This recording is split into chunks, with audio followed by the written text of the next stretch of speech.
Primary responsibility for gratuity is on the school management and not on LIC. இது பள்ளி நிர்வாகமா இல்லை மற்ற நிர்வாகமான்றது முக்கியம் அல்ல. Gratuity is a birth right. அதுதான் யூனியன்லாம் சொல்லுவாங்க, even God cannot touch my gratuity அப்படின்பாங்க.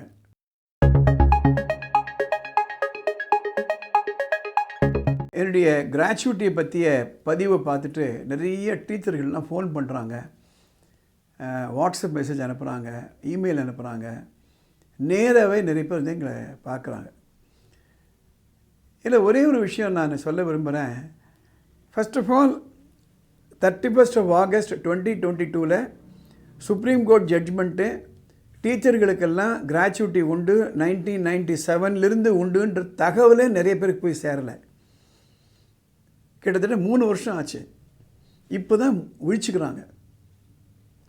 ரெண்டாவது, கல்வி நிறுவனங்கள் அந்த நிர்வாகம் கூட அவங்களுடைய கடமையை செய்யணும். சுப்ரீம் கோர்ட் சொல்லிட்டாங்களா, உடனே கூப்பிட்டு கொடுத்துடணும். எல்லாம் ஆகுது அப்படின்னா அகெயின் டிலே. நான் ஒரு சின்ன எக்ஸாம்பிள் சொல்ல விரும்புகிறேன். கிராச்சுவிட்டி கொடுக்கறதுக்கும் 30 நாட்கள் என்ற ஒரு லிமிட் இருக்கிறது.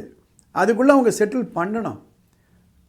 நல்ல கல்வி நிறுவனங்கள், நல்ல நிறுவனங்கள், பொது நிறுவனங்களோ அல்லது கல்வி நிறுவனங்களோ தனியார் நிறுவனங்களோ ஒரு நல்ல பண்பான நிறுவனங்கள் அப்படின்னா ரிட்டையர்மெண்ட் ஆன அன்றைக்கே கையில் செக்கு கொடுக்கணும். That is what I was doing. ஒரு எம்ப்ளாயி ரிட்டையர் ஆகும்பொழுது on the last working day அவருக்கு ஃபேர்வெல் கொடுக்கும்பொழுது 2 செக்கு கொடுப்போம். ஒன்று பிஎஃப் செக்கு, ஒன்று கிராச்சுவிட்டி செக்கு. அது தவிர சம்பளம் பாக்கி இருக்கா, ஓவர் டைம் பாக்கி இருக்கா கொடுத்துட்டு சந்தோஷமாக அவர் போகணும். நாங்கள் சொல்லுவோம், ரிட்டையர் ஆகிட்டு நீங்கள் கிராச்சுவிட்டிக்கும் பிஎஃப்க்கும் நீ அலைஞ்சியன்னா எங்களுக்கு அவமானம்னு நாங்கள் சொல்லுவோம். அந்த பண்பான நிறுவனங்களாக இருந்தால் பிரச்சனையே கிடையாது. எனக்கு நன்றாக தெரிந்த சில கல்வி நிறுவனங்களுடைய ஒரு எக்ஸ்பீரியன்ஸ் நான் சொல்கிறேன். ஒரு டீச்சருக்கு 6 லட்சம் ரூபாய் கிராச்சுவிட்டி வரணும் அப்படின்னா கூட்டு பேரம் பேசுவாங்க. உனக்கு கிராச்சுவிட்டி இல்லைம்மா, எந்த அடிப்படை இல்லைம்மா அப்படின்பாங்கன்னா சுப்ரீம் கோர்ட்டில் சொல்லியிருக்காங்க. ஆனால் நாங்கள் எல்ஐசியோட ஒரு அக்ரிமெண்ட் போட்டிருக்கோம், எல்ஐசி லிங்க்டு, அதில் உங்கள் பேர் இல்லை, அதனால் கொடுக்க மாட்டேன். இது இட்ஸ் அ ஃப்ராடு. ஏன்னா இந்த ஃப்ராடுன்ற பவர்ஃபுல் வேர்டை நான் யூஸ் பண்ணுறேன் அப்படின்னா, இன்னைய தேதியில் எல்ஐசியோட ஒரு அக்ரிமெண்ட் போடுறோம், ஒரு பாலிசி போடுறோம். இந்த தேதியில் 170 டீச்சர்களுக்கு இருக்காங்க, அதனால் இந்தாங்க ஃபண்டுன்னு கொடுக்குறோம். 1.5 லட்சம் 1.5 கோடியோ 2 கோடியோ கொடுக்குறோம். எவ்ரி இயர் அதை ரினியூ பண்ணிகிட்டே வரணும், லிஸ்ட்டு கொடுத்துட்டே வரணும். சப்போஸிங் அந்த எல்ஐசியோட பாலிசி எடுக்கும் பொழுது ஒரு டீச்சர் பேர் இல்லை அப்படின்னா அதற்காக அவங்களுக்கு கிராச்சுவிட்டி இல்லைன்றது கிடையாது. That's a wrong interpretation. ரெண்டாவது, எல்ஐசிலேருந்து வரும் செக்கு நான் கொடுக்குறேன் உனக்கு அப்புறம், again it is a fraud on the teachers. நீ கொடுத்துடணும். Because the primary responsibility for gratuity is on the school management and not on LIC. இது பள்ளி நிர்வாகமா இல்லை மற்ற நிர்வாகமான்றது முக்கியம் அல்ல. Gratuity is a birth right.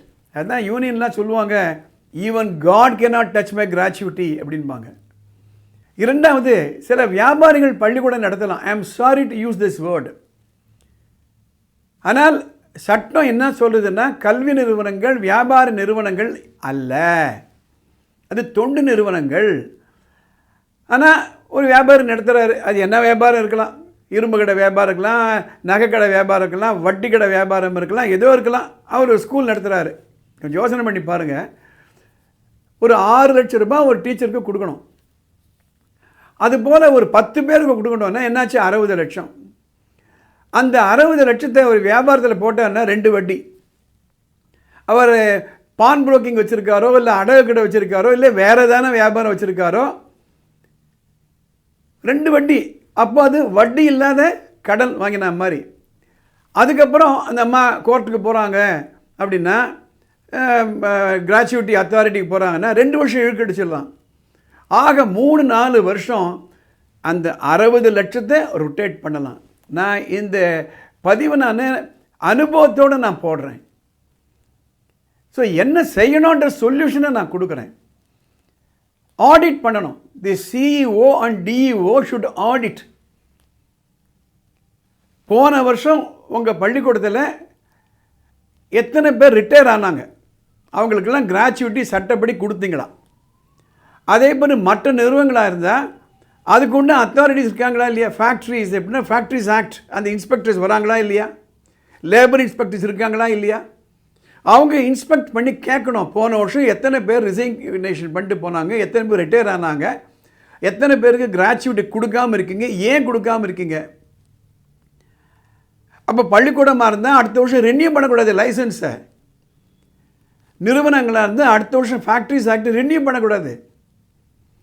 பேங்க்லலாம் போனீங்களான்னா ஒரு போர்டு போட்டிருப்பாங்க, காசோலை மாற்றுறதுக்கு இவ்வளோ நேரம், டிடி கொடுக்கறதுக்கு இவ்வளோ நேரம்னு போட்டிருப்பாங்க. அதே போல் ஒரு போர்டு இன்சிஸ்ட் பண்ணணும். என்ன இன்சிஸ்ட் பண்ணணும்னா, கிராச்சுவேட்டியோ பிஎஃப்ஓ அரியர்ஸோ இத்தனை நாளுக்குள்ளே செட்டில் பண்ணுவோம் என்ற ஒரு கேரண்டி கொடுக்கணும். இப்போது கவர்மெண்ட் டிபார்ட்மெண்ட்லாம் போனால் அந்த இடத்துல ஒரு போர்டு போட்டிருப்பாங்க, இந்த இடத்துல லஞ்சம் கொடுக்கக்கூடாது.